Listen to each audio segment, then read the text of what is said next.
ఆ రాజు ఎవరు? యేసురాజు. ఎవరు? యేసురాజు. చూడండి యెషయా రాసిన గ్రంథం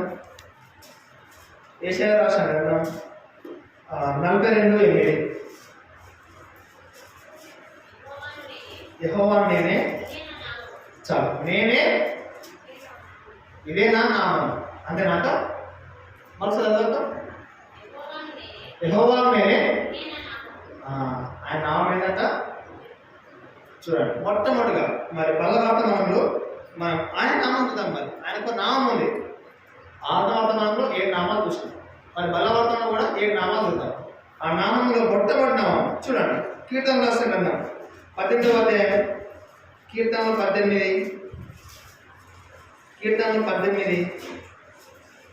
50వ వచనం చదవాలి. కీర్తనలు 18 చాలు.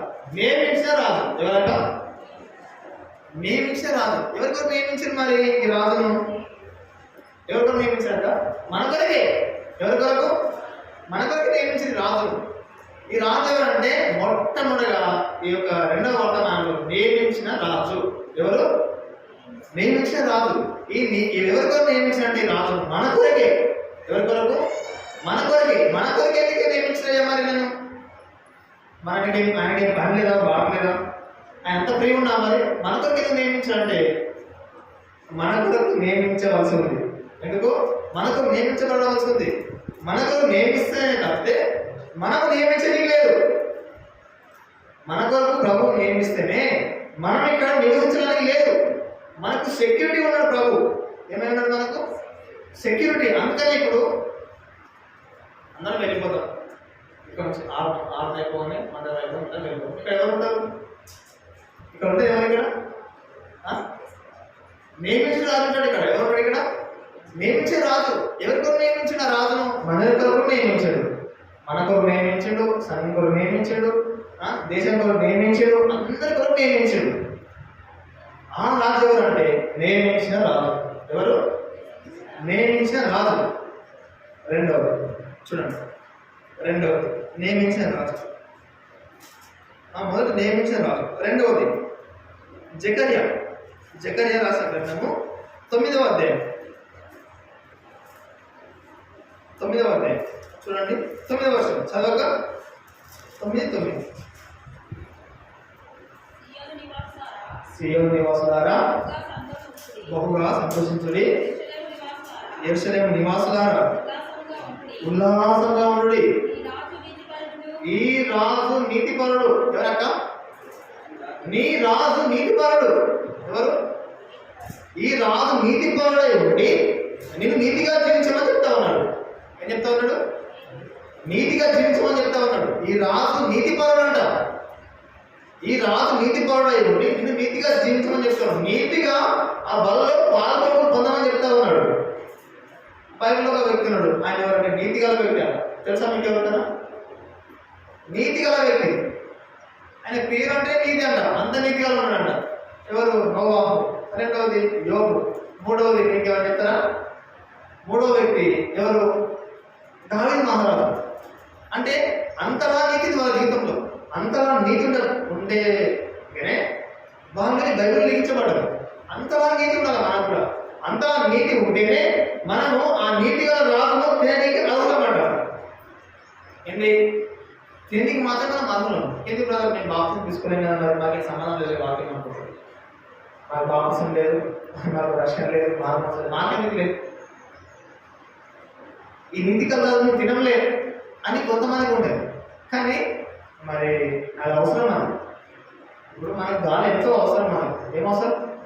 గాలి అవసరం. ఒక 5 నిమిషాలు ముక్కు మూసుకో, ముక్కులో మూసుకో. ఏం జరుగుతుంది? పరవాసిని జయమనప్రభ అని పాటలు పాడతారు. ఏం చేస్తారు? పరవాసిని జయమనప్రభ అని పాటలు పాడతారు. కాబట్టి మనకు గాలి ఎంత అవసరమో ఈ నీతి రాజు కూడా అంతే అవసరం అంటారు. మనకు గాలి ఎంత అవసరమో ఈ నీతి రాజు కూడా అంతే అవసరం. ఈ నీతి రాజును తినాలంటే, ఈ నీతి రాజును మనం త్రాగాలి అంటే అంత నీతిగా మనం జీవించాలి. అంత నీతిగా జీవించిన వ్యక్తులు ఎవరున్నారా ఇప్పుడు ఈ టైంలో? అంటే ఈ టైంలో లేకపోవచ్చు, కానీ ఒక టైంలో ఉన్నారు. ఈ టైంలో లేకపోవచ్చు. ఈ టైంలో నీవే లేకపోవచ్చు. నీవే లేకపోతే లోకమంతా లేనట్టేనా? కొంతమంది ఉన్నారు ఇంతకంటే భయంకరమైన దినాల్లో, ఇంకా మునుపటికి చూస్తే ఇంతకంటే బహు ఘోరమైన పాపం ఉంది, ఇంకా ఇంతకంటే బహు ఘోరమైన అన్యాయం ఉంది భూమి మీద. అంత ఘోరమైన వ్యక్తుల మధ్యలో కూడా జీవించాడు. ఎవరంటే నోహావు. నోహావు అనే మాటకు అర్థం ఏంటంటే వాక్యంలో ఉంది నెమ్మది. ఏంటంట? నెమ్మది. నీకు నెమ్మది ఉంటేనే నీ వెంబడి నీతి ప్రవహిస్తాడు. ఏం ప్రవహిస్తాక? నీతి ప్రవహిస్తాడు. అంత నెమ్మది ప్రభు ఎవరికి ఇచ్చిందంటే, ఎవరికి ఇచ్చిన? నోహావుకి ఇచ్చిండు. అటువంటి నీతి పరుడు, అటువంటి నిందారహితుడు, అటువంటి నీతిగా నీవు జీవించాల్సి. వాక్యం వింటున్నావు కదా, అప్పుడు వాక్యం లేదు, పాటలు లేవు, సంఘం లేదు, ఏమీ లేదు, ధర్మశాస్త్రం లేదు, 10 ఆజ్ఞలు లేవు. అప్పుడు ఏమీ లేదు. ఏమీ లేనప్పుడే అంత నీతి జీవిస్తే, అన్నీ ఉన్నప్పుడు ఎందుకు అంత నీతి జీవించవు?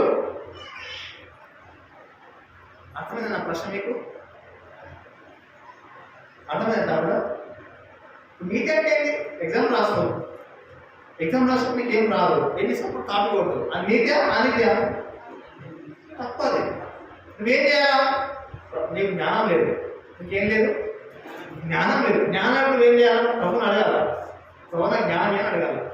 ఇంకోటి ఏంటంటే మన జ్ఞానం ఏ విధంగా వస్తుందంటే, దేవునికి భయపడటం ద్వారా కూడా జ్ఞానం వస్తుందంట. ఏమొస్తుందంట? దేవుడికి నువ్వు ఎంత భయపడతావో అంత జ్ఞానం కూడా వస్తుంది. ఇంకో సంగతి ఏంటంటే, దేవుడికి భయపడటం ద్వారా అన్నం కూడా వస్తుంది. అన్నం కూడా మనం పని చేయకుండా మాకు అన్నం వస్తుంది ప్రధానంగా అనుకోదు. మనకు కష్టపడకుండా కానీ దేవుడికి భయపడడం ద్వారా ఆహారం కూడా ఉంది అంటారు. అట్లనే వాక్యం ఉంది, నా మాటలు కాదు, సామెతల గ్రంథంలో ఉంది. మొట్టమొదటిగా ఈ వాక్యంలో యోసేపు అనే భక్తుడు ఎంత భయపడతాడు అసలు. ఎంత భయం అంటే అంత భయపడతాడు. ఎవరికి భయపడతాడు? పాపానికి భయపడతాడు. ఎవరు భయపడతాడు? చూద్దాం ఒకసారి మాట చూడండి, ఎంత భయపడతాడు అంటున్నాడు. చూడండి, ఆదికాండం చూడండి,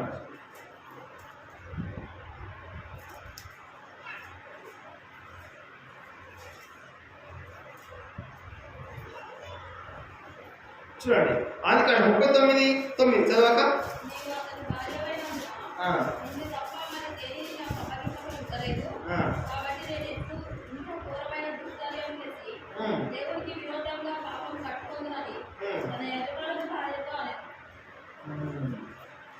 ఏమంటాక ఇప్పుడు యోసేపు ఎవరి దగ్గర పనిచేస్తా ఉన్నాడు?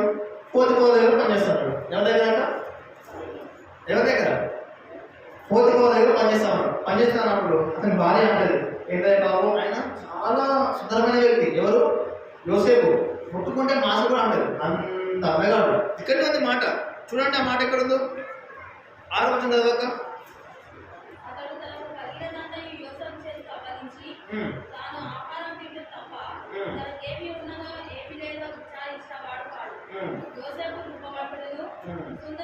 సుందరుడు అంట, రూపవంతుడు, సుందరుడు అంట. ఎవరు? యోసేపు. ఈ యోసేపు పోతిఫర్ యొక్క భార్య ఆ విధంగా ఆయన వేధించినప్పుడు, పాపం నుంచి భయపడి పరిగెత్తినప్పుడు ఎంత ఆశీర్వాదం తెలుసా? భయపడడం ద్వారా ఆశీర్వాదము, ఆహారం ఉందంట. ఈయన భయపడి బాధపడినప్పుడు అందరూ కలిసి ఏం చేసినట్టే బాధ పడేసారు. బాధలు పడగానే ఏమైపోయాడు? బాధపడ్డాడు. ఏంది ప్రభావ ఈ భోసనానికి ఏంటి బాధ పడేసిన అందరూ బాధపడగానే ఏం చేసాడు? తోబడబడని ఏం చేసాడు? ఆయన ఆమె వేసుకున్నాడు. అమ్మగారు ఏమైపోయాడు? ఇప్పుడు ఐగుప్తులకు అమ్మపడ్డాడు. ఎవరు? యోసేపు. యోసేపు అమ్మపడడం ద్వారా, యోసేపు ఐగుప్తులకి అమ్మపడడం ద్వారా ఏం జరిగిందంటే, ఆయన యొక్క 11 మంది అన్నలకు అన్నాన్ని 7 సంవత్సరాల వరకు దాచిపెట్టినట్ట. అది భయంకరమైన కరువు. ఇప్పుడు ఈ అన్నం మీద ఎక్కడికి వచ్చింది? ఎక్కడికి వచ్చిందట? ఎక్కడికి వచ్చింది? దేవుడికి భయపడడం ద్వారా. దేవుడికి భయపడడం భయపడలేదా? దేవుడికి భయపడడం ద్వారా 7 సంవత్సరాల కరువు కూడా జయించిందట. చిన్నది, సింపుల్, 3 అక్షరాలు భయం. ఈ రోజు నాకు క్రైస్తవులకు భయం లేదు సార్. మనకు అసలు భయం లేదు. మనకు మధుబారిపోయింది. ఎంత భయం లేదంటే అంత భయం లేదు. ప్రార్థన అంటే భయం ఉండదు, సంఘ ప్రార్థన అంటే భయం ఉండదు, వాక్యం అంటే భయం ఉండదు, ఏదైనా భయం ఉండదు. మొత్తం దుర్పేసుకుంటావు. నీకు భయం ఉండాలి ఫస్ట్. ఏంటి? భయం ఉంటే నీతి నేను వెంబడిస్తాడు. ఆ నీతి ఎవరికి ఉందంటే నోహాకు ఉంది. ఆ నీతి ఎవరికి ఉందంటే యోసేపుకు ఉంది.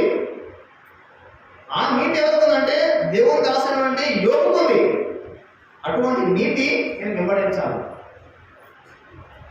కాబట్టి వాక్యము స్పష్టంగా ఉంది, వాక్యము స్పష్టంగా ఉంది, దేవుడు స్పష్టంగా ఉండు, సంఘము స్పష్టంగా ఉంది. స్పష్టంగా లేదు అంటే మనమే స్పష్టంగా లేదు. స్పష్టంగా లేదు ఎవరు అంటే మనమే. మొట్టమొదటిగా దేవుడు ఎవరు నియమించిన రాజు. ఎవరికి నియమించిన దేవుడు రాజుగా? మన కొరకే. మొట్టమొదటి మాట. రెండవ మాట ఏంటి? రెండవ రాజు ఎవరు? ఈ రాజు నీతిపరుడు. ఎవరక్క? ఈ రాజు నీతిపరుడు. మూడవ మాట చూడండి, మూడవ మాట చూడండి, మూడవ మాట చూడండి, చూడండి మూడవ మాట చూడండి. లూకా సువార్త 20వ అధ్యాయం 30వ వచనం. లూకా సువార్త 20వ అధ్యాయం 30వ వచనం.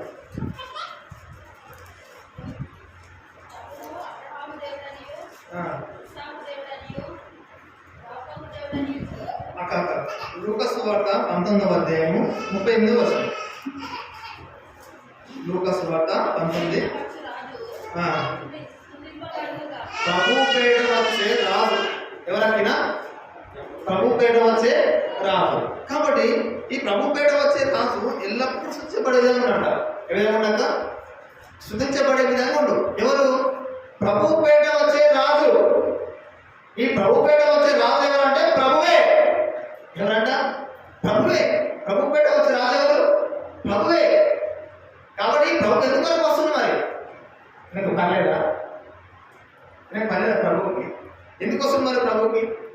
మనమే మన మైండ్. ఈ అర్థ సంఘంలో మనం కొద్దిమంది మన మైండ్. ఎందుకంటే ప్రభు ఎందుకు వస్తుందంటే ఈ లోకంలో కొన్ని కోట్లాది మంది ప్రజలలో వాళ్ళందరికీ పాప విమోచన ఇవ్వడానికి వస్తుంది ప్రభు. ఎందుకు వస్తుండు? పాప విమోచన, పాప క్షమాపణ నిమిత్తం మన కొరకు బలిగా అర్పించడానికి ప్రభు వస్తా ఉన్నాడు. ప్రభు పేట వచ్చే రాజు అంటే ప్రభువే. ఆ ప్రభు ఎందుకు వస్తా ఉన్నాడంటే, ఆ వచ్చే రాజు ఎందుకు వస్తున్నాడంటే నీ కొరకు క్రయధనం చెల్లించడానికి వస్తా ఉన్నాడు. మూడో మాట ఎందుకు వస్తుంది ప్రభు? చూడండి, ప్రభు పేట వచ్చు రాజు. ఏంటి? ప్రభు పేట వచ్చు రాజు ఎవరంటే ప్రభువే. ఆ ప్రభు ఎందుకు వస్తా ఉన్నాడంటే నీ కొరకు నా కొరకు ఆయన ప్రాణం పెట్టడానికి వచ్చాడు. ఎందుకు వచ్చినాక? ప్రాణం పెట్టడానికి వచ్చాడు. ఇది మూడవ రాజు. ఎన్నవ రాజు? మూడవ రాజు. 4 చూద్దామా? చూడండి, 4 చూడండి, 4 చూడండి, 4 గమనించండి. మత్తయి సువార్త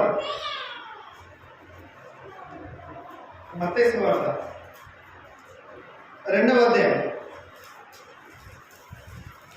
మత్తయి సువార్త 2వ అధ్యాయం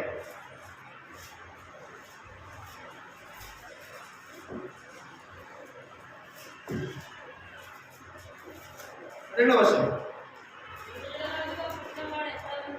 ఎక్కడ ఉన్నాడు? యూదుల రాజు. చాలా యూదుల రాజు ఎవరైనా ఇప్పుడు? యూదుల రాజు ఎవరెప్పుడైనా? యూదుల రాజు. యూదుల రాజుగా పుట్టినవాడు ఎక్కడ ఉన్నాడు? ఇక్కడ ఉన్నాడు. ఎక్కడ ఉన్నాడు? యూదుల రాజుగా పుట్టినవాడు ఎక్కడ ఉన్నాడు? ఇక్కడ ఉన్నాడు. ఎక్కడ? మన మధ్య ఉన్నాడు. మన మధ్య ఉండే బడిగానే మనం ఏం చేస్తున్నాడు? దేవుడిని ఆరాధిస్తున్నాం. మనం ఏం చేస్తున్నాం? దేవుడిని తింటకు త్రాగుటకు సిద్ధంగా ఉన్నాం. యూదుల రాజు ఎక్కడ ఉన్నాడు అంటే మన మధ్యలోనే ఉన్నాడు. 4వ రాజు అంటే యూదుల రాజు. ఈ యూదుల రాజు ఎక్కడ ఉన్నాడు అంటే మన మధ్యలోనే ఉన్నాడు. ఎవరు? యూదుల రాజు. మామూలు రాజు కాదు. యూదా గోత్రపు స్తుతి సింహమైన ఎవరు? యేసురాజు. ఎవరు? యేసురాజు. ఎవరంటే యూదా గోత్రం యొక్క స్తుతి సింహాసనం. అటువంటి రాజు ఎక్కడ ఉన్నాడంటే మన మధ్యలో ఉన్నాడు. ఈ యూదా రాజును భుజించాలంటే, ఈ యూదా రాజును త్రాగాలి అంటే నువ్వెంత పవిత్రంగా ఉండాలా, ఎంత పరిశుభ్రంగా ఉండాలి. అసలు ఈ యూదుల రాజు మామూలు రాజు కాదు, అందరిలాంటి రాజు కాదు. ఈ యూదుల రాజు ఇక్కడ ఉన్నాడు. హేరోదుకు ఆనాటి కాలంలో ఈ హేరోదు రాజు మొత్తం కలర పడిపోయాడు. నేనుగా ఇంకో రాజు పుట్టినా, ఇంకా నేనే కదా యూదుల రాజును, ఇంకా నన్నుగా ఇంకెవరు పుట్టినా 100 మంది పిల్లలను మగ పిల్లలందరినీ చంపేసింది. నేనే రాజును ఇంకా ఎవరింకా నేనే రాజును, నేను తప్ప ఇంకొక రాజు ఉండకూడదు. ఎవరికి? యూదులకి. అది దేవుని యొక్క సంకల్పం. కానీ దేవుని యొక్క సంకల్పం ఏమిటంటే యూదులాగా పుట్టాలా, యూదులాగా పుట్టాలా, ఆయన మరణించాలా, ఆయన ఆయన భుజం మీద రాజభారం ఉండాలా, ఆయన సమాధానకర్త, ఆయన సమాధాన అధిపతి, ఆయన స్వాస్థ్యము నిత్యముడే దేవుడే. అటువంటి వాడు ఎవరు? యూదుల రాజు. 4వ మాట. మొట్టమొదటి మాట ఏంటంట? నియమించిన రాజు. 2వ రాజు పేరు నీతి గల రాజు. ఈ రాజు నీతి గల ప్రభు. మూడవది ప్రభు పేట వచ్చే రాజు. ఈ రాజు ఎవరంటే ప్రభువే. 4వది ఎవరంటే యూదుల రాజు.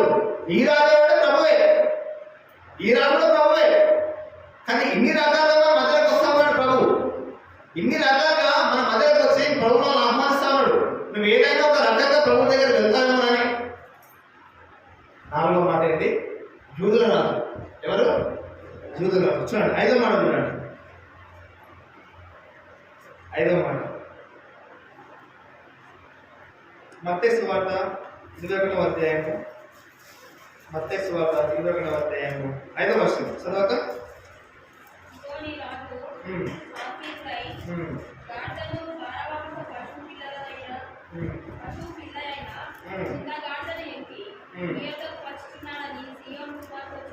మన చదవక. ఇదిగో నీ రాజు సాత్వికుడు. ఎవరు? సాత్వికుడు. మన రాజు ఎవరంటే సాత్వికుడు. సాత్వికుడు ఎవరు బైబిల్లో? సాత్వికుడు ఎవరు బైబిల్లో?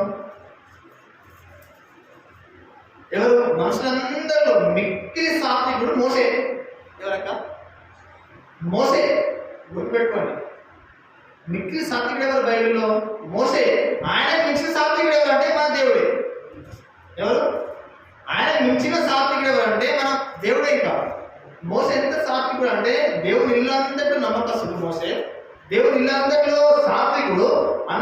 మోసే అంటే సాత్వికుడు అని అంటారు. మోసే అంటే అంత సాత్వికం, అంటే అంత దినతో కలిగి జీవించే వ్యక్తి మోసే. సాత్వికుడు. మీ రాజు సాత్వికుడు అంటే నువ్వు అంత సాత్వికంగా ఉండాలని అర్థం. మన రాజు సాత్వికుడు ఉన్నప్పుడు మనం సాత్వికంగా ఉండాలా. వాక్యం ఏమైంది? నువ్వు జ్ఞాన సావాసం చేస్తే నువ్వు జ్ఞానకరుడు అవుతావు. నువ్వు దుష్ట సావాసం చేస్తే దుష్ట మనసులో ఉంటుంది. కాబట్టి ఇప్పుడు మన దేవుడు ఎవరు? సాత్వికుడు. ఇప్పుడు మనం ఏమై ఉండాలా? సాత్వికమైన మనసును ధరించుకోవాలా. ఏం ధరించుకోవాలా? సాత్వికమైన మనసును ధరించుకొని ప్రభు మనము మహిమపరచాలి. ప్రభు వల్ల మనం పాల్గొని పొందాలి. 5వ మాట ఏంటంటే త్వరగా ముగిస్తున్నా, ఎందుకంటే ఒకటే అని చెప్పారు కదా టైం మనకి నానా ముగితే మనకే కదా. అలా ఎక్కువ టైం అంటే బాగుంది, కష్టమైంది. ఎన్నో 5వ మాట ఏంటంటే మీ రాజు సాత్వికుడు. ఈ రాజు ఎవరు? సాత్వికుడు. కాబట్టి ఈ సాత్వికుడిని, ఈ యొక్క సాత్వికమైన మనసును మనం ధరించుకొని ప్రభువును పూజించాలి. 5వ మాట ఏం చేయాలా? ప్రభువును పూజించాలి. ఇది 5వ మాట. 6వ మాట చూడండి. 6వ మాట చూడండి. సామెతల గ్రంథం 20వ అధ్యాయం. సామెతలు 20వ అధ్యాయం 8వ వచనం.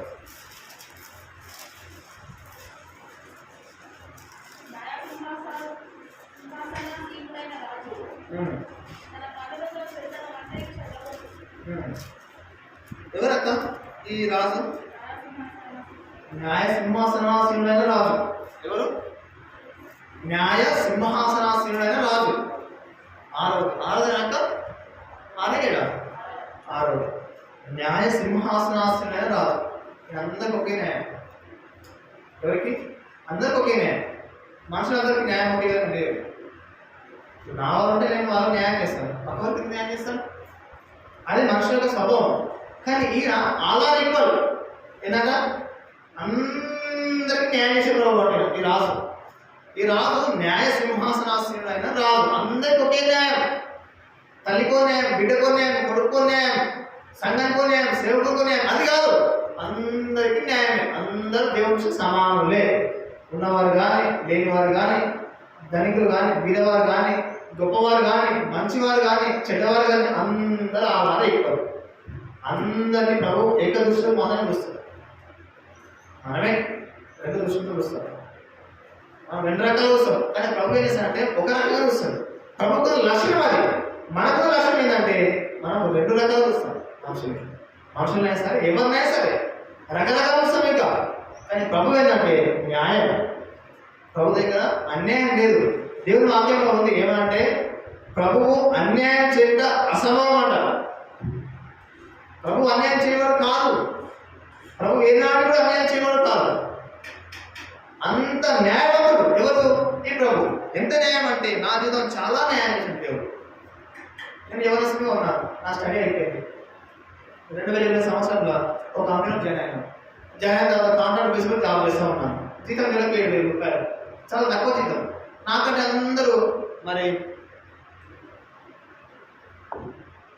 నాతో పాటు అందరూ ఎంప్లాయీస్ అయ్యారు. అంటే పర్మనెంట్ అయ్యారు. కంపెనీ కొంతమంది పర్మనెంట్ చేసింది, నన్ను మాత్రం కంపెనీ పర్మనెంట్ చేయలేదు. నేను బాధపడచాలా ఏంటి ప్రభావ? కొన్ని రోజుల నుంచి ప్రారంభిస్తా ఉన్నాను. ప్రభావ ఎంతోమంది గుడ్లు పెట్టేసిన కంపెనీలో, ఎంతోమంది గుడ్లు పెట్టేసిన. ఏంటి ప్రభావ? అందరికీ న్యాయం చేస్తున్నావు ప్రభావ, నాకు ఏమో న్యాయం అని అడిగిన ప్రభావ. అడగలవద్దా? అడగలేక నేను అన్ని అడగకపోతే ప్రభు ఇచ్చిండు. నేను ప్రభుత్వం ఒకటే అడిగినా. ఏంటంటే అది డ్యూటీ అడిగినా. ఏమడిగినా? ఒక బ్రదర్ ఏంటంటే నాకు చాలా హెల్ప్ చేశామని చెప్పి చాలా ఇబ్బంది పెట్టాడు. అయినప్పటికీ మరి సెటిల్ చేస్తామని చెప్పాడు ఆ బ్రదర్. నేను సెట్ చేస్తా, నీవు ఇక్కడ వెళ్ళిన అవసరం లేదు, నువ్వు రకరకాల నీకు సాయం చేస్తానని చెప్పాడు. ఆ బ్రదర్ ఏం చేశాడంటే హ్యాండ్ ఇచ్చాడు. హ్యాండ్ ఇచ్చాడు. స్టడీ మొత్తం అయిపోయింది. ఎంబీఏ చేశాను. అది అంటే మన భాషలో చెప్పాలంటే 17 చదువుకున్నా. ఎంత? 17 చదువుకున్నా. 17 సంవత్సరాలు చదువుకున్నాను నేను. 1 నుంచి 17 వరకు. ఒక సంవత్సరం కూడా గ్యాప్ లేదు. ఇక్కడ గ్యాప్ లేదు. చదువు రాక కాదు. 2018లో స్టడీ అయిపోయింది. ఎక్కడ? ఇదే జోరు మీద ఏం చేసిన ఎంబీఏ చేసిన. అయిపోయింది, సర్టిఫికేట్ వచ్చింది. దాని తర్వాత 2 రోజులు గ్యాప్ ఇచ్చిన. ఎందుకు? ఆ బ్రదర్ దగ్గర ఉండి అతనికి సహకారంగా ఉండి, ఆయన దేవుని అనుకున్న దగ్గర మళ్ళీ ఆయన సహకారంగా ఉండి అన్ని రకాల ఆయనకు అనుకూలంగా ఉండి జాబ్ మానేసిన. ఇంకా జాబ్కి వెళ్ళిన అవసరం లేదు. ఇంకా దాని తర్వాత ఆ బ్రదర్ హ్యాండ్ ఇచ్చిన తర్వాత జాబ్కి వెళ్ళిపోయినా. నాతో పాటు వాళ్ళందరూ సెటిల్ అయిపోయారు. నాలుగు చదువుకున్న అందరూ ఏం చెప్పారు? సెటిల్ అయిపోయారు. నేను చేసిన కాంట్రాక్ట్ కోసం జాబ్ చేస్తున్నాను. జీతం ఏమైనా 7,000 రూపాయలు. ఆ జీతం సరిపోదు. మరి ఏం చేయాలా? కొన్ని రోజులు ప్లాన్ చేస్తున్నాను. ప్రభావ నువ్వు న్యాయం చేయి, ప్రభావ నువ్వు న్యాయం చేయి, ప్రభావ ఎట్లా చేసి న్యాయం చేయి ప్రభావ ప్లాన్ చేస్తున్నాను. చివరికి మా కంపెనీ సుఖవంతమైన కంపెనీ, మంచి కంపెనీ. అంటే మనకి ఎటువంటి ఇబ్బంది ఉండదు, హెల్త్ ఎఫెక్ట్ కానీ ఉండదు. మనకి వారానికి 5 రోజులే డ్యూటీ. సోమవారం శుక్రవారం వరకే, శనివారం ఆదివారం కంపెనీ వీక్ ఆఫ్. అంటే క్రైస్తవులకు అనుకూలమైన డ్యూటీ కదా అది. వేరే కంపెనీలో అయితే నువ్వు ఏ షిఫ్ట్ రమ్మంటారు, బి షిఫ్ట్ రమ్మంటారు, నైట్ రమ్మంటారు, ఇష్టం రమ్మంటారు. ఆదివారం డ్యూటీ రావాలంటారు. కానీ అక్కడ అట్లా కాదు.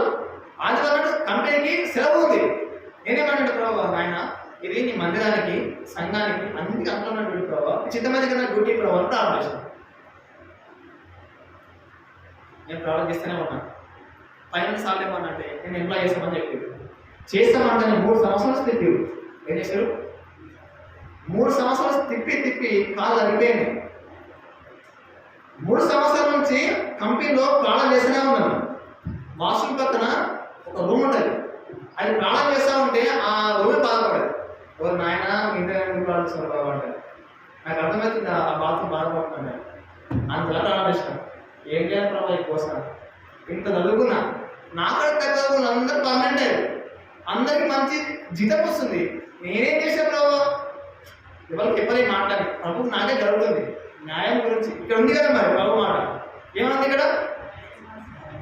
ఎవరైనా ఇప్పుడు మన దేవుడు న్యాయ సింహాసనం రాజు. ఈ న్యాయ సింహాసనం రాజు గురించి నేను అడగల వద్దా? ఇంత చదువుకున్నా, ఇంత నాలెడ్జ్ ఉంది, ఇంత మంచి డినామినేషన్, సవాసం భక్తులు అంకులు రక్షణ పడ 6 మాసం ఉన్నా, ఇంత భర్తీ చేస్తున్నా, ఇంత వాకింగ్ అవుతున్నా, ఇన్నిసార్లు వాకింగ్ అయినా, 3,000 మంది మధ్యలో పెళ్లి చేసుకున్నా, అంతమంది రక్షణ సోదరు ప్రకటించిన. నాకు డ్యూటీ లేదు. ఎక్కడ పర్మనెంట్ డ్యూటీ లేదు. ఎక్కడ కంపెనీలో ప్రభుని అడిగిన ప్రభావ నీకు అనుకూలమైన ఉద్యోగం మీ ప్రభావ, నీకు అనుకూలమైన ఉద్యోగం మీ ప్రభావం ప్రారంభిస్తుంది. నాతో పాటు చేయడం అందరూ పర్మనెంట్ అయిపోయారు. నేను మాత్రం కాలేదు. నాకు మాత్రం జీతం అంతే 7,000, 8,000, 9,000, 10,000 తిప్పి కొడితే 11,000. ఎంతగా 11,000 నెలలో మొత్తం కష్టపడితే ఏం చేయాలి నా 5,000 కావాలి అయినా కానీ ప్రాణం మానలేదు. ఏం చేయలేదు, ప్రాణం ఎప్పుడూ మానలేదు.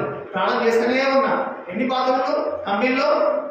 ఒక 20 బాత్రూమ్లు ఉంటాయి. ఎక్కడ ఏ బాత్రూమ్ ఖాళీ ఉంటుందో నా సమయాన్ని వీలు చేసుకొని బాత్రూంలో వెళ్ళి ప్రాణం చేసిన. ప్రాణం చేస్తే ఏం జరిగిందంటే దేవుడు న్యాయం చేసిండు. ఏం చేసినాక దేవుడు ఇప్పుడు వాక్యంలో ఉంది, దేవుడు అన్యాయం చేయడు అసమం అని దేవుడు చెప్తా ఉన్నాడు. మరి నాకేమో న్యాయం లేదు, న్యాయం జరగలేదు. ఎందుకు న్యాయం జరగలేదు? స్టడీ ఉంది, అన్నీ ఉన్నాయి, నేను ఎంప్లాయీ కాలేదు, పర్మనెంట్ కాలేదు. అయితే ప్రభుని అడిగిన, ఇంటర్వ్యూకి వెళ్ళిన. ఇంటర్వ్యూకి ఆయన అడిగిన క్వశ్చన్ అన్నీ సమానం చెప్పిన, టక్ టక్ టక్ టక్ టక్ సమానం చెప్పేసిన. సెలెక్ట్ అయిపోయినా, ఎంప్లాయీ అయినా, పర్మనెంట్ అయినా 6 నెలలు. ఒక సంవత్సరానికి ఇంక్రిమెంట్ ఇస్తారు కంపెనీలో, జీతం ఇస్తారు. ఒక కంపెనీలో ఒక సంవత్సరానికి కొంత జీతం వేస్తారు. ఒక 2,000, 3,000 కొంత జీతం వేస్తారు వాళ్ళు. నాకంటే ముందు చేరిన వారికి ఇప్పుడు నాకంటే తక్కువ చేస్తుంది. అర్థమైందా? ఎవరికైనా అర్థమైందా? మీకు అర్థం కాదు. నాకంటే ముందు పర్మనెంట్ అయిన వారికి నాకంటే ఇప్పుడు తక్కువ జీతం. వాళ్ళు పర్మనెంట్ అయి 3 years అవుతుంది, నేను పర్మనెంట్ అయి 8 months అవుతుంది, 8 నెలలు అవుతుంది. ఇప్పుడు నాకంటే తక్కువ జీతం తీసుకుంటున్నారు. నా నుంచి బాధపడుతూ అయ్యో కృష్ణ కృష్ణ ఆ కంపెనీలో నా పేరు యాక్చువల్గా కృష్ణనే. నా పేరు బాలకృష్ణ, నా పేరు యాక్చువల్గా. ఆయన మళ్ళీ సింగర్ రాదు. మళ్ళీ బాలకృష్ణ నువ్వేం బాబు సింగర్ పేరు పెట్టుకున్నాను నాకు పేరు. ఏంటంటే అప్పుడు మా కులం ఏంటంటే ఆ పేరు పెట్టు, ఆ దేవత పేరు మీదుగా, ఆ దేవత పేరు మీదుగా పేరు వచ్చింది. మరి ఏం చేయాలి? ఇప్పుడు 10th నెంబర్ మొత్తం అదే పేరు మొత్తం ఫిక్స్ అయిపోయింది. ఇప్పుడు చేంజ్ చేయడానికి లేదు. ఇప్పుడు నేను బాలకృష్ణ ఏమైపోయాను, జాషువా మార్చబడా. ఏం మార్చబడా? ఇప్పుడు పరలోకం నాకు అవసరం ఏం తెలుసా? పరలోకం నాకు హక్కు ఉంది. ఏ హక్కు? పరలోక పట్టణంలో హక్కు ఉంది. ఏ హక్కు అంటే జాషువా అనే పేరు కలిగిన హక్కు ఉంది. నీకేమైనా హక్కు కలిగిన నాకు తెలియదు, కానీ నాకు మాత్రం హక్కు కలిగి ఉంది. నేను హక్కు సంపాదించుకుంటే ప్రభు దగ్గర. పరలోక పట్టణంలో నాకంటే ఒక హక్కు ఉంది. పరలోక పట్టణంకు పౌరసత్వ హక్కు జాషువా. ఇప్పుడు బాలకృష్ణగా మొత్తం మార్చబడి జాషువా ఉన్నాను. ఇప్పుడు అసలు సంగతి ఏంటంటే న్యాయ సింహాసనం అనేది రాదు. నా పట్ల ఏం న్యాయం చేసిందంటే పర్మనెంట్ చేసింది. పర్మనెంట్ చేసిన మా జనరల్కి అందరికీ ఇంప్లిమెంట్ పడేది, నాకు అనుకోని రీతిగా జీతం పడేది. ఏంటంటే ఎక్స్పెక్ట్ చేయలేదు సార్ అంట నా జీతం పడుతుంది అంటే ఒకే 6 నెలలకి. ఇప్పుడు నాకు పర్మనెంట్ అందరూ ఏమంటారంటే కృష్ణ లక్కీ పర్సన్ మనం వస్తుంది. ఒక్కరిని మారలేదు, ఒక్కరిని పర్మనెంట్ అయినా మళ్ళా కాంట్రాక్ట్ బేసిక్ నుంచి పర్మనెంట్ అయిన వ్యక్తిని నేను నా ఒక్కరికి లక్కీగా అనుకోని విధంగా జీతం పడ్డాడు. అందరు షాక్.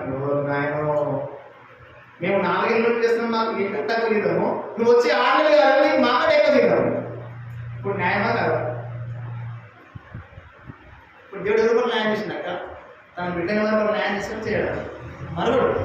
నువ్వు అనుకుంటావు, నేను అనుకున్నాను నువ్వు ఇంకా నాతో పాటు చేసే వాళ్ళు అందన్నారు కృష్ణ నువ్వు పర్మనెంట్ కావు. అయిపోయింది, పని అయిపోయింది. ఇంకెప్పుడైతే పర్మనెంట్? ఇంకా నీకు మ్యారేజ్ అయింది, పిల్లలు ఇంకా నువ్వేం పర్మనెంట్ అవుతుంది? ఇంకా అయిపోయింది, ఇంకా నువ్వు ఇంకా డ్యూటీ మానేసి అని చెప్పారు. ఏం చెప్పారంట డ్యూటీ? నేను అనుకున్నా నిజంగా అందరికి ఆశ్చర్య పెడతారు. ఇప్పుడు నాకంటే ఎక్కువ బాధ నా పక్క వారికి. నాకే బాగాలేదు, నేను చేస్తున్నా పోతా ఉన్నా, నేను ప్రభుత్వం అలా పోతూనే ఉన్నా. కానీ వాళ్ళేమంటాడు వాళ్ళ కాసులు భరించలేదు. సాగల బాధ, వీళ్ళందరూ బాధ. చాలా మంది కంపెనీలో తెలుసు, దాదాపు ఒక 300 మంది వస్తున్న కంపెనీలో. అందరూ అంటా ఉన్నారు కృష్ణను ఎంప్లాయీ కావు, కృష్ణను పర్మనెంట్ కావాలంటా ఉన్నారు. ఏంటి ప్రభావం ఎట్లా చేసినా పర్మనెంట్ అయ్యే ప్రభు దగ్గర బాధపడితే, ప్రభు దగ్గర మోకరిస్తే ప్రభు అనుకోని రీతిగా పర్మనెంట్ చేసి ఇప్పుడు వాళ్ళందరూ ఏమంటారంటే వాళ్ళందరూ అందరూ బాధపడరు. నాయన నువ్వు లక్కీ పర్సన్, నువ్వు అదృష్టవంతులు అంటారు. ఎందుకంటారంటే ఈ అదృష్టం ఎక్కడికి వచ్చింది? న్యాయ సింహాసనాసీన రాజు నుంచి వచ్చిందంట. ఎక్కడికి వచ్చింది? రాజు నుంచి. నేనేమనుకునేవాడిని నిజంగా ప్రభు ఇంతమంది అంటున్నా కానీ ఏనాడు కూడా ప్రభు బాధ పెట్టలేదు. ఏనాడు కూడా ప్రభుని బాధ పెట్టలేదు, ప్రభుని ఇబ్బంది పెట్టలేదు. ఇబ్బంది పడ ఎంత ఇబ్బంది పడ్డా నా మోకాలకు పని చెప్పినా, నా కంటికి పని చెప్పినా, నా నోటికి పని చెప్పినా, నా మనసుకి పని చెప్పినా, ఈ వాక్యం కూడా కంపెనీలో మెయింటైన్ చేసిన. నేను హెబ్రోన్కి వెళ్ళినప్పుడు చిన్న బైబిల్, ఇంత ఈ ఫోన్ అంతా చిన్న బైబిల్. ఫస్ట్ హెబ్రోన్కి వెళ్ళగా బైబిల్ తీసుకున్నా, కంటిన్యూ బైబిల్ చదివేవాడిని కంపెనీలో, నా డ్యూటీలో. ఎక్కడ కూడా బైబిల్ మిస్ చేయలేదు. వాక్యాన్ని కంపెనీలో చదివేవాడిని, ఇంటిలో చదివేవాడిని, బస్సులో చదివేవాడిని. బస్సులో వెళ్తా ఉంటే ఒక బ్రదర్ చెప్పిండు, ఏందా బాబు బస్సులో అవుతావు అన్నాడు. అంటే నాకు ఈ వాక్యం అంటే ఇష్టం అని చెప్పాను. మరి ఇంకేం చెప్పాలా? అంతకుమించి గొప్ప సమాధానం ఏముంది ఇంకా? కాబట్టి నువ్వు దేవుని ఎంత ప్రేమిస్తావు, దేవుని ఎంత కీర్తిస్తావు, దేవుని ఎంత నమ్మకంగా జీవిస్తావు, దేవుడు నీ పట్ల అంత న్యాయం చేస్తాడు. ఏం చేస్తాడక? న్యాయం చేస్తాడు. చెప్పాలని చాలా ఉంది, కానీ ఏంటంటే సమయం కొద్దిగా ఉంది. కాబట్టి మీ మధ్యలో కొద్దిగా షార్ట్ కట్ చెప్తా ఉన్నాను, అన్ని ఇంకా అంత ఉంది కట్ కట్ కట్ పెట్టి చెప్తా ఉన్నాను. ఎందుకంటే ప్రభు న్యాయ సింహాసనాసీన రాజు. ఈ రాజు ఏమంటుందంటే ఈ మధ్యాహ్నకాల సమయంలో ఆ న్యాయ సింహాసనాసీన రాజును తినాలంటే, నువ్వు భుజించాలంటే ఎంత న్యాయం ఉండాలో, నీవు న్యాయం ఉండాలి. ఇవన్నీ చేయాలంటే ఫస్ట్ నువ్వు న్యాయం ఉండాలి. నీ జీవితం అంతా న్యాయవంతంగా ఉండాలి. అప్పుడు దేవుడు నీ జీవితంలో అనుకోని రీతిగా అద్భుతంగా ఎక్కువ ఊహించలేట్టుగా అందరి మైండ్ మొత్తం బయట అనుకోతాయి. అట్లా వేసాడు ప్రభు నీ పట్ల. మైండ్ మొత్తం అంతా దిమ్మ తిరిగిపోతుంది ఇట్లా. అటువంటి అద్భుతం మా కంపెనీ ఉంది. ఇప్పుడు మా కంపెనీలో 12 బస్సులు ఉన్నాయి. కంపెనీ బస్సులో జెంట్స్కి కలవలేదు. ఏం అవ్వలేదట. మా కంపెనీ చాలా మంది లేచి ఉంటారు. దాదాపు ఒక 1000 మంది పనిచేస్తారు ఆడవాళ్ళు. అందరికీ బస్సు ఉంది, జెంట్స్కి మాత్రం బస్సు లేదు. అందరూ బండి మీద రావాలి, పోవాలి. నువ్వు ఎట్లా కంపెనీకి అయితే నాకు ఆటోకి వస్తావా, బస్సుకి వస్తావా, నడుచుకుంటూ వస్తావా, ఎక్కడ వస్తావా సంబంధం లేదు కంపెనీకి. నేను కంపెనీలో చేయని వస్తుంది ఇప్పటి వరకు కంపెనీ బస్సులోనే వెళ్తాను. అర్థమైందా మీకు? ఎవరికైనా మీకు అందరికి అర్థమైందా కాలేదా? మా కంపెనీలో జెంట్స్ 4 పనిచేసేవాళ్ళు దాదాపుగా ఒక 500 మంది ఉంటారు. 500 నుంచి 1000 మంది ఉంటారు మా కంపెనీలో పనిచేసేవాళ్ళు. వాళ్ళందరూ ఆటోకో, బస్సుకో, లేకపోతే వాళ్ళు ఏదో ఒక రకంగా రావాలి. ఏం చేయాలంట? ఏదో ఒక రకంగా రావాలి. ఇప్పుడు నా పరిస్థితి ఏంటి? నేను నర్సాపూర్ నుంచి పోవాలి. నర్సాపూర్ నుంచి పోవాలని చాలా టైం అయిపోతుంది. ఏంది ప్రభావ పోసా? ఇప్పుడు నువ్వు డ్యూటీ ఇచ్చినావు, ఒకసారి మంచిది, ఓకే, డ్యూటీ ఇచ్చినావు, జీతం ఇచ్చినావు, అన్నీ బాగున్నాయి. మరి ప్రయాణికులు ఎంత కోసనాకంటే దేవుడు చేసినట్టే, నాయన నీ బాగానే వింటరా బాగుంటుంది. ఏం చేసినట్టే ఫ్రీ బస్ బుక్ చేసిన. ఏం చేసినాక ఇప్పుడు మీరు అంతా అనుకుంటారు, అన్నలందరూ ఏమనుకుంటారంటే ఫ్రీ బస్ తెలంగాణ రాష్ట్రంలో ఓన్లీ స్త్రీలకే ఉంది కదన్నా, బ్రదర్స్ అనుకుంటారు, మాకు లేదు కదా అనుకుంటారు. కానీ ఫ్రీ బస్ నాకు వేసింది దేవుడు. ₹1 ఛార్జ్ లేకుండా కంపెనీ బస్సులో పోవాలా, కంపెనీ బస్సులో రావాలా. ఎంతమంది పోస్టుల? 1000 మంది పోస్టుల ఒకే ఒక్క వ్యక్తికి పర్మిషన్ ఇచ్చింది. నాకు కంపెనీ ఒక్క వ్యక్తికి మాత్రం పర్మిషన్ ఇచ్చింది. నేను ఒక్కనే వెళ్తాను బస్కి, కంపెనీ బస్కి. కంపెనీ బస్ డ్రైవర్ చాలా ఇబ్బంది పెట్టాడు. ఈ నర్సాపూర్ నుంచి ఒక 20 కిలోమీటర్లు ఆయన ఒక సొంత చాలా ఇబ్బంది పెట్టాడు. ఈ బస్సులో ఓన్లీ లేట్స్కే పని ఉంటుందన్న, నువ్వెట్లు వస్తావు కంపెనీ బస్సులో? రావద్దు నువ్వు. చాలా దగ్గర ఇబ్బంది పెట్టాడు. నేను ఏం చేశాడు? ఏం చేయను ప్రభావ, ఏం చేయమైనా. ఇప్పుడు కంపెనీ పర్మిషన్ ఇచ్చింది, డ్రైవర్ ఏమి ఇట్లా అంటాడు. మరి ఏం చేయాలి ప్రభావ? నేను ఏంటి బాబా ఈ బోస? అర్థం కాలేదు. రాత్రి 11 అవుతుంది, ఆయన బస్సు ఎక్కడ అంటాడు. ఎవరు? డ్రైవర్. ఏంటన్నా నాకు కంపెనీ పర్మిషన్ ఇచ్చింది, నువ్వు డ్రైవర్ కదా, ఏం చేయాలి పరిస్థితి నాకు అంటే డ్రైవర్తో బాధపడడానికి వస్తారు. ప్లీజ్ అన్న, నేను ఫ్యామిలీ ఉన్నా, నేను కొంచెం ఇబ్బందులు ఉన్నా, ప్లీజ్ అన్న నాకు చాలా దూరం ఉన్నది అని చెప్పిన. ఆయన కూడా మన దగ్గర ఎక్కడ సైడ్ ప్రాంతం ఆయన కూడా ప్రార్థన చేసిన ప్రభావ ఎట్లా చేసిన ప్రభావ డ్రైవర్ సాయం ప్రభావ ప్రార్థన చేసిన. ఇప్పుడు డ్రైవర్ కూడా మా కంపెనీ మా ఊరు ఆయన ఏంటి, ఇప్పుడు కంపెనీ బస్సు నడిపే డ్రైవరు మా ఊరు ఆయన. అర్థమైంది? అర్థం కాదు మీకు?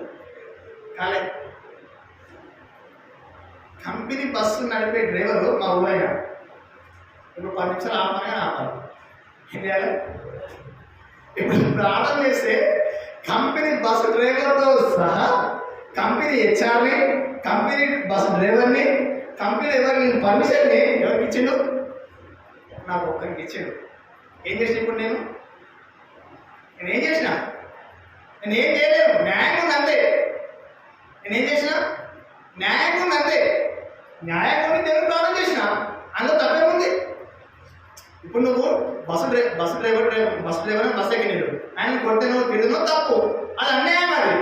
అదే చేయలేదు నేను, అవునా కదా? అంటే మన దేవుడు ఎటువంటి వాడు అంటే అంత సామర్థ్యం కలిగిన వాడు. ఎందుకు నాకు చేయడం చెప్తానంటే ఇంతలా దేవుడు న్యాయం చేస్తాడు. అంత న్యాయవంతుడు మన దేవుడు. అంతలా దేవుడు న్యాయం చేసి మనకు సాయం చేస్తాడు. కాబట్టి ఇప్పుడు మన దేవుడు ఎవరు? ఎవరంటే ఇప్పుడు మన దేవుడు 6వ మాట ఏంటి? న్యాయ సింహాసనాసీనుడైన రాజు. ఆ రాజు ఎవరు? మన ప్రభువే. ఎవరు? మన ప్రభువే. 7వ మాట చూద్దామా? 7వ మాట చూడండి. 7వ మాట చూసుకుని మనం ముగించుకుందాం. చూడండి 7వ మాట, లూకా సువార్త 23వ అధ్యాయం 2వ వచనం చదవగా, ఇతడు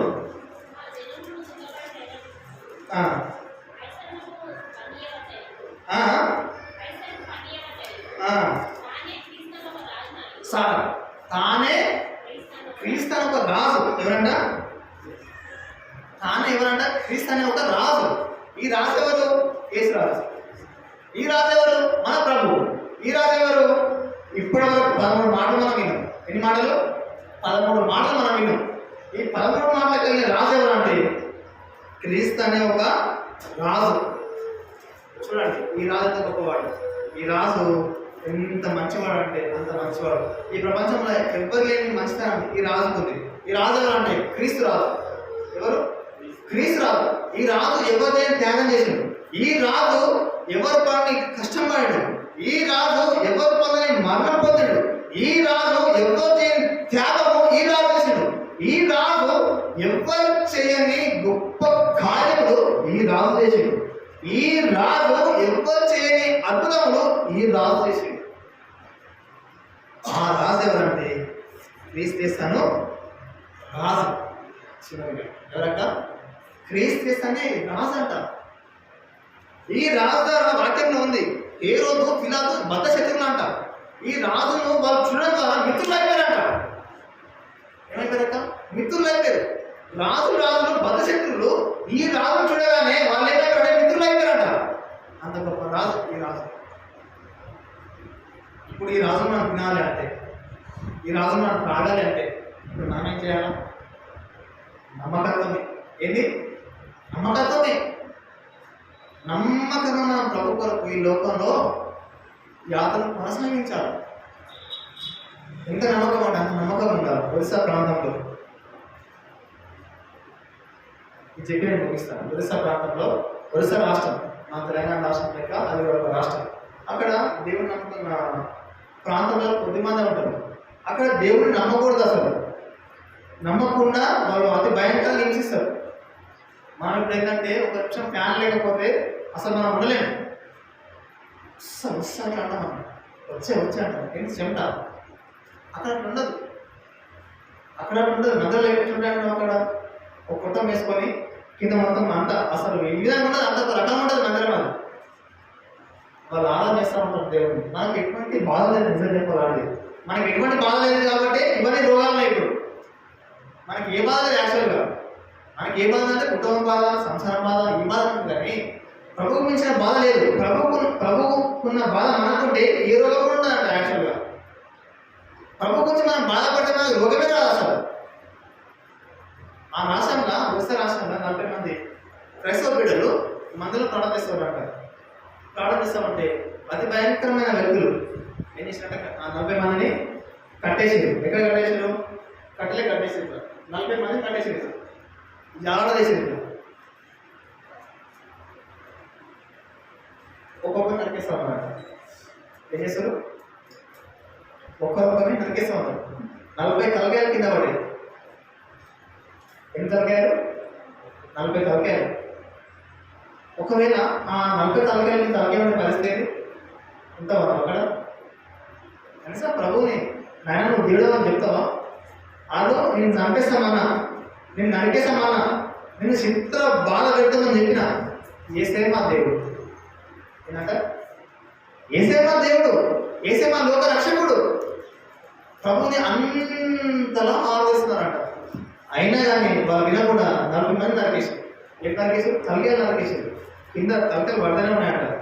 ఆ చివరికి 40 వ్యక్తి చూసి భయపడతా ఉన్నాడు. ఏంటో ఆయన 40 మంది నరికేస్తారు, నా కడికి వస్తే పరిస్థితి. చివరికి ఆయన కూడా చనిపోవడానికి సిద్ధంగా ఉన్నాడు. 40 మంది చనిపోయారు. ఇప్పుడు నాలాంటి వాడు ఎవడో, నాలాంటి ఇద్దరు కలిసి ఏం చేస్తారంటే ఆ 40 మందిని చూసిన ఇద్దరు వ్యక్తులు వాళ్ళు దేవుని నమ్ముతున్నారు చూసి చెట్టెక్కారు. ఏమెక్కిరాక చెట్టెక్కారు. చెట్టెక్కి చెట్టు మీద దాక్కురు. అలా చూసి మరి ధైర్యం కాదా, మరి వాళ్ళకు ఏం అర్థం కాదు కదా, ధైర్యం ఉండాలి కదా. 40 మందిని ఒకసారి నరికేస్తే ఆ సూచనలకు అయినా భయం అవుతుందా కాదా? నువ్వు ఒక్కరు చంపేసి భయపడ్డారు, 40 మందిని చంపేసారు. ఆ చూసి భయపడి చెట్టెక్కి మామూలుగా చంపేసారి చెట్టెక్కారు. కనబడి చెట్టెక్కారు. చెట్టెక్కి నాకు దాక్కుని కిందికి వచ్చింది. కిందికి వచ్చి వాళ్ళు ఏం పని చేయాలా?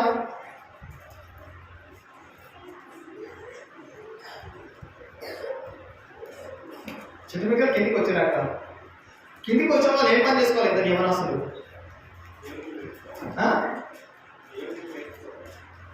ఇంకేం చేయాలి? అక్కలు చెప్తారు ఏం చేయాలి? ఇంకా 40 మంది చంపేసారు. వాళ్ళు చూసిరు, యవనస్తులు చూసిరు. వాళ్ళు దేవుని నమ్ముకున్నలే. చంపిన వాళ్ళు దేవుని నమ్ముకున్నలే. చంపిన వాళ్ళేమో అన్యులు. వాళ్ళు బయట పారిపోయారు, చెట్టు ఎక్కారు. వాళ్ళు దొరకలేరు. వాళ్ళు దమ్మదమ్మని వెళ్ళింది వాళ్ళు కూడా, వాళ్ళు దొరకలేరు. అదృష్టవశాత్తు చెట్టు ఎక్కిరు, వాళ్ళు దొరకలేరు. దిగిరు, చెట్టు మీద దిగిరు, ఇంటికి వచ్చిరు. బయట ఎక్కడికైనా దూరం ప్రాంతం బయలుదేరారు. ఇప్పుడు వాళ్ళు ఏం చేయాలా? అంకులు చెప్పారు వేడుకోవాలంట. ఇంకేం చేయాలా? నేను చెప్తాను, ఏంటంటే ఆయన ఇప్పుడు సత్యం వచ్చి మేము బతికినాం కదా, ఏమైనా మంచిగా ఉండాలి అని అనుకుంటారు. 2వ మాట. 3వ మాట ఇంకేమనుకుంటాం? ఇంకేమనుకుంటారు? ఇంకా వాళ్ళు ఏం చేశారంటే ఆ ఇద్దరు వ్యక్తులు సువార్త చేశారంట. ఏం చేశారట? సువార్త చేశారు. ఆ ఇద్దరు ప్లేస్లో నువ్వు నేనే పరిస్థితి. ఆ ఇద్దరు నువ్వు నేనే అనుకున్నాం ఒకవేళ, ఆ ఇద్దరు నీవు నేనే అనుకున్నాం ఒకవేళ, అప్పుడు పరిస్థితి ఏంటి? సువార్త ఇస్తావా? యేసుప్రభువును యేసుని నమ్ముకోవాలంటే నీకు గణపతికి వస్తావు. ఇంకా పంచగలవా? అంత ధైర్యం నీకు ఉందా? అది మన భక్తి. మన భక్తి అది. మనకు మందిరం ఉంది, ఫ్యాన్ కింద కూర్చున్నాం మనం. వాళ్ళకి మందిరం లేదు, ఫ్యాన్ లేదు, కరెంట్ లేదు, తిండి లేదు, టికాన్ లేదు, కన్నీరు కాదు కాలు చేస్తూ ఉన్నారు. 40 మంది చనిపోయారు. ఇటువంటి విధంగా వాళ్ళకు ఆదరించే వరకు లేదు. కనీసం 40 మంది చనిపోతే ఆ 40 మందిని ఆదరించే వరకు ఎవరు లేరు. శవం తీసుకొని బాధపెట్టేవారు లేరు. నీకు నాకు అందరూ ఉన్నారే. నీ కాలు తడితే 10 మంది కూర్చుంటారు. నీకు చిన్న అపాయం జరిగితే 10 మంది నడుచుకొని పోతారు. వాళ్ళకి ఎవరు లేరు. చూడండి భక్తి చూడండి ఏ విధంగా. మన భక్తికి వాళ్ళ భక్తికి అంచనా చేసుకుంటే ఎక్కడ ఉన్నాం మనం? మన స్థితి ఎక్కడ ఉంది ఒకసారి ఆలోచించండి. కానీ ప్రభు అంటున్నాడు, ఈ యేసుక్రీస్తు రాజు రావడం ద్వారా మనకు విమోచన దొరికింది. ఈ యేసుక్రీస్తు రాజు రావడం ద్వారా మనకు సంతోషం దొరికింది. ఈ యేసుక్రీస్తు రాజు రావడం ద్వారా మనకు నిత్యమైన మోక్షం దొరికింది. ఈ యేసుక్రీస్తు రాజు రావడం ద్వారా మనకు పాప శిక్ష, మరణ శిక్ష, నరకమైన మంటలు, పోట్లు తప్పిపోయినాయి. ఎవరి ద్వారా? ఈ యేసుక్రీస్తు రాజు ద్వారా. కాబట్టి ఈ మధ్యాహ్న కాలం ఈ ఆదివారం రోజున దేవుడు నీతో 14 రకాలు మాట్లాడాడు. ఎన్ని రకాలుగా? 14 రకాలు మాట్లాడాడు దేవుడు నీతో. ఒక్క రకం లేకపోతే ఏం ప్రయోజనం? అకాలు దేవుడు నీతో ఎన్ని రకాలు మాట్లాడాక? 14 రకాలు మాట్లాడాడు. ఆవిడ వర్తమానంలో 7 రకాలుగా, బల వర్తమానంలో 7 రకాలుగా. 7, 7, 14. 14 అంటే ఒకటే. ఆయన ఎవరు? క్రియేట్ చేస్తాను రాజు. ఆ రాజు నువ్వు కనీసం 1 నిమిషమైనా, 1 గడి అయినా ప్రభు నీ మనసులో పెట్టుకోకపోతే జీవితం ఒకటే జీవితం, ఇంకా ఇంకో జీవితం ఉన్నది, ఇంకా ఇదే జీవితం. ఇంకా ఈ జీవితం ఉన్నప్పుడే ప్రభు మనం ఏం చేయాలంటే నిండాగా మనస్ఫూర్తితో ప్రభు కొరకే బతకాలి. ఎవరన్నా ఏమన్నా చేసుకోవాలి. మందిరానికి వస్తే కొడతాంటారు. ఒక చూడండి బాగా గుర్తుపెట్టుకోండి. మందిరానికి వస్తా అంటే అందరు నేను ఒక రకంగా చూస్తారు. ఏదో చీప్గా చూస్తారు. చీప్లెస్. నువ్వు యేసుక్రీస్తు యొక్క బిడ్డ అని తెలిస్తే చాలా చీప్. నువ్వు ఎంత చీప్ అంటే అంత చీప్ వస్తాను నేను. ఇక్కడ నువ్వు చీప్ కావచ్చు, ఇక్కడ నువ్వు పనికి రాకపోవచ్చు, కానీ పరలోకంలో నీ దేవుడు బంగారు గీట మీ మెడ పెడతాడు. ఎక్కడ మెడ పెడతాడు. ఇప్పుడు తులం బంగారం కొన్నాడు 90,000 ఉంది. 90,000 సంపాదనంటే కనీసం అయినా ఒక 3 నెలలు పడుతుంది. గొడ్డు కష్టం చేస్తే అది తులమే వస్తుంది.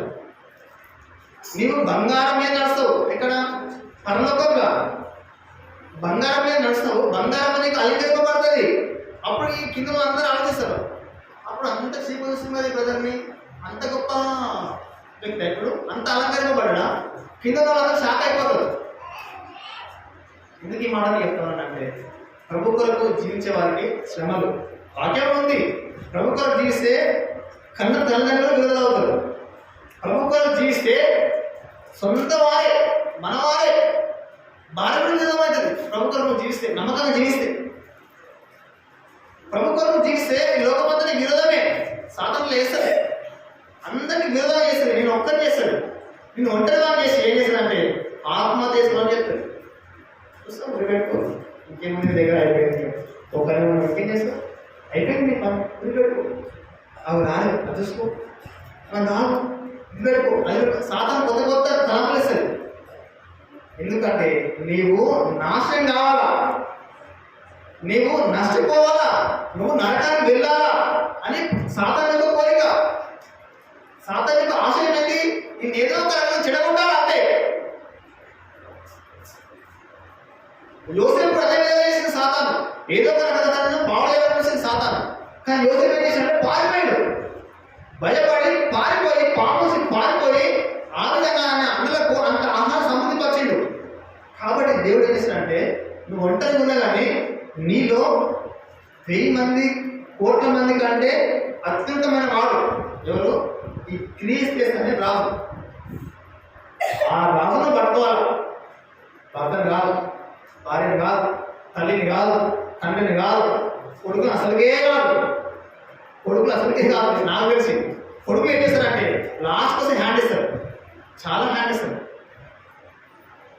చాలా మంది అనుకుంటారు మాకు అందరూ బిడ్డలేనయ్యా, అందరూ నాకు బిడ్డలే అంటారు. బిడ్డలు కొడుకులు అందరూ అదృష్టవంతులు. నాకు తెలిసి ఈ ప్రపంచంలో కొడుకులు కొడుకులు అందరూ వాళ్ళకు తల్లిదండ్రులు గట్టి పోస్తున్నారు కూడా నాకు తెలియదు, కానీ బిడ్డలు మాత్రం వస్తుంది. ఇది 100% వాస్తవం. మనం అందరం ఏం చేసామంటే ఇది చెప్పి ముగిస్తాను. ఇంకా టైం అయిపోయిందా?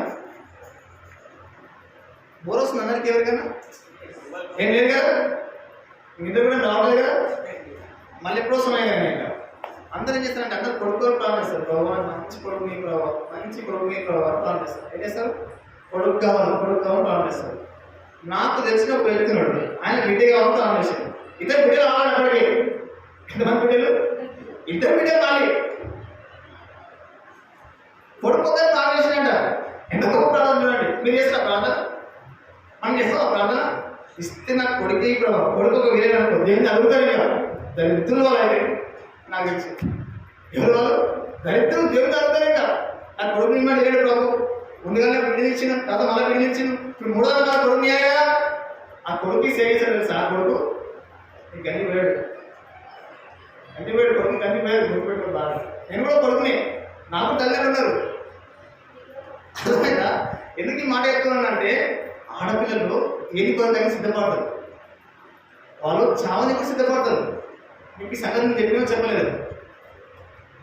చైనా దేశంలో ఒక స్త్రీ ఉంది. ఎక్కడ? చైనా దేశంలో దేవుని నమ్ముకున్న చాలా తక్కువ, చాలా తక్కువ. ఒకప్పుడు ఆమెకు 85 సంవత్సరాలు. నేను చెప్పినా చెప్పాలి, నాకు అది గుర్తు లేదు, కానీ చెప్తాను మీరు కానీ 85 సంవత్సరాలు ఆమెకు 5 మంది పిల్లలు. ఎవరు? 5 మంది బిడ్డలు. 5 మంది బిడ్డలు అన్నగాతలు. మళ్ళా ఎవరు? అన్నగాతలు, చాలా అన్నగాతలు. ఇప్పుడు ఆమె కొడుకులు లేరు, బిడ్డలందరూ పెళ్లి చేస్తారు, వెళ్ళిపోతారు. వాళ్ళ పరిస్థితి ఏంటి? ఆమె నమ్మకాలు ఎవరు? చూడండి, ఆమె దేవుడు నమ్ముకుంది, అందరికి వెళ్తా ఉంది. 5 మంది బిడ్డలను సిద్ధపరిచింది. ఎవరి కొరకు? పెళ్లి కొరకు కాదు, దేవుడి కొరకు. ఇప్పుడు బిడ్డలు సిద్ధపరచడం అంటే ఏంటి? బిడ్డలు పుట్టినట్టు పెద్ద బాధ. ఎట్లా పెళ్లి చేయాలంటాడు.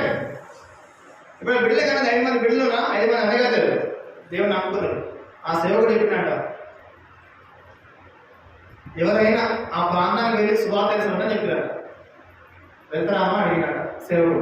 అడిగితే ఎవరైనా వెళ్ళేవాడు చేయలేపడు అని చెప్పినాడు. ఏంది చేయలేపడు అని చెప్పినాడు. అన్న చెప్పినాడు సేవకుడు. చెప్తే ఎవరు చేయలేపారు. అందరు కొడుకులు అక్కడ వాళ్ళు అందరూ మంచి మంచి వారే, గొప్ప గొప్ప వారే. ఎవరు కూడా చేయలేకపోయారు. ఈ 5 మంది చేయలేదు. ఏం చేశారు? 5 మంది చేయలేదు. ఎవరు? ఆడపిల్లలు. మగపిల్లలు కాక ఆడపిల్లలు చేయలేపారు. అంటే మగపిల్లలు తక్కువ ఉండడానికి కాదు ఇక్కడ, ఆడపిల్లలు చేయలేపారు.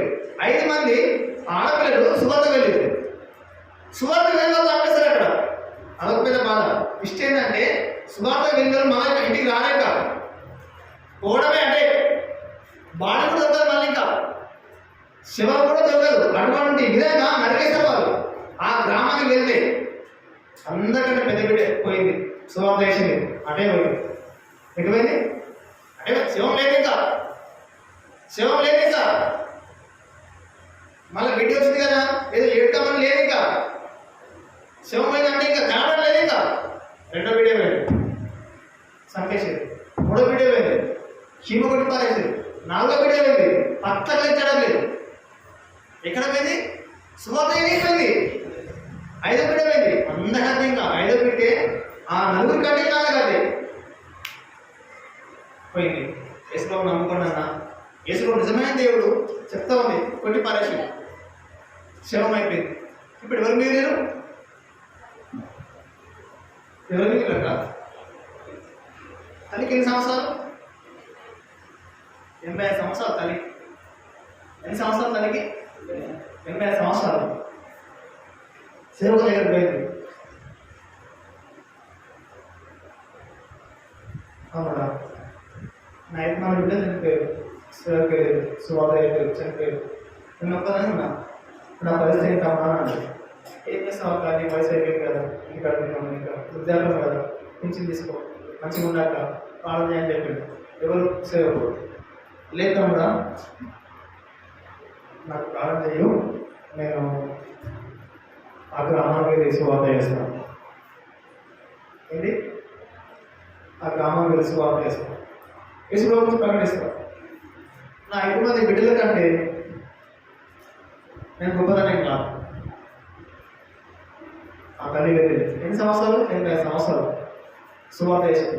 యేసే నిజమైన దేవుడు, యేసుప్రభు నిజమైన లోక రక్షకుడు, యేసుప్రభు నిజ దేవుడు అంటే సువార్త చేస్తామని వచ్చేసారు అందరు. ఒక 1000-2000 మందికి ఎక్కువ వచ్చారు ఆమె మీదకి. అందరూ డౌన్ అయిపోయారు, మొత్తం మీద వచ్చేసారు. ఏమైపోయారు? నీ 5 మంది బిడ్డలు కిరాతకంగా నరికి చంపినా కానీ నువ్వు ఇంకా దేవుని సేవ చేస్తున్నావా? ఇంకా దేవుని సేవ ప్రకటిస్తున్నావా? కొన్ని వేల మంది రక్షింపబడ్డారు. ఎంతమంది? కొన్ని వేల మంది యవనస్తులు రక్షింపబడ్డారు. వాళ్ళు రక్షింపబడి ఇప్పుడు చైనా దేశం అంతా ప్రతి ప్రాంతంలో మందిరం.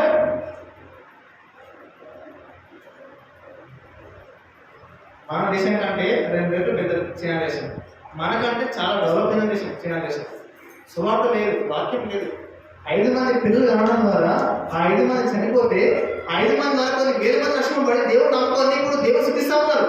దానికి కారణం ఎవరు? కొడుకులా పిల్లలు. మరి కొడుకుంటే పోతాడా? ఎందుకు పోతారు న్యాయంలో? ఇప్పుడు ఒకవేళ ఆ ప్లేస్లో నీ కొడుకుంటే వెళ్ళలేవు. ఎందుకు వెళ్ళలేవు? నాకు వారసుడు కావాలా? ఏం కావాలా? నన్ను పోషించేవాడు కావాలా, నన్ను గణపరిచేవాడు కావాలా, నాకు బుక్కెట్ బోర్ పెట్టేవాడు కావాలని నువ్వు ఆలోచిస్తావు. ఇప్పుడు ఆ 5 మంది బిడ్డలు ప్రాణం పోవడం ద్వారా కొన్ని వేల మంది రక్షింపబడ్డారు. వేల మంది యవనస్తులు రక్షింపబడి వాళ్ళ తల్లిలో పెడతారు. ఇప్పుడు కొడుకు గొప్పలా, చెల్లి గొప్పలా? మీరు చెప్పండి. అంటే కొడుకు తక్కువని కాదు, కొడుకు చాలా తక్కువని కాదు, అవి గొప్ప వాళ్ళే. కానీ తెగిస్తారు వాళ్ళు ఆడపిల్లలు. చూడండి, నాకు తెలిసిన ఒక సంబంధం ఉన్నది. ఆమెను పాపం వాళ్ళ అన్న మందిరం వెళ్ళదని చెప్పాడు. వాళ్ళ అమ్మాయిని చెప్పాడు మందిరం వెళ్ళదంట. వెళ్ళొద్దని చెప్పారు, వచ్చింది. వెళ్ళొద్దని చెప్పారు, వచ్చింది. వెళ్ళొద్దు అని చెప్పారు 3వసారి కూడా. అది ఆన్లైన్ పేరు, శుక్రవారం ఆన్లైన్ పేరు. వచ్చింది అమ్మాయి మందిరానికి వచ్చింది. కొట్టు కొట్టి తొడ మొత్తం పలిగింది. ఇట్లా 2వ తొడ ఇట్లా ఈకు తొడలు. ఇంత కూడా బాధపడలేదు. మందిరానికి వచ్చింది, ఆరాధన చేసింది, అయిపోయింది, వెళ్ళిపోయింది. చెప్పిన తర్వాత రోజు అన్నకి ఇట్లా అని చెప్పింది, మస్తు బాధ అనిపించింది. అదే కొడుకులైతే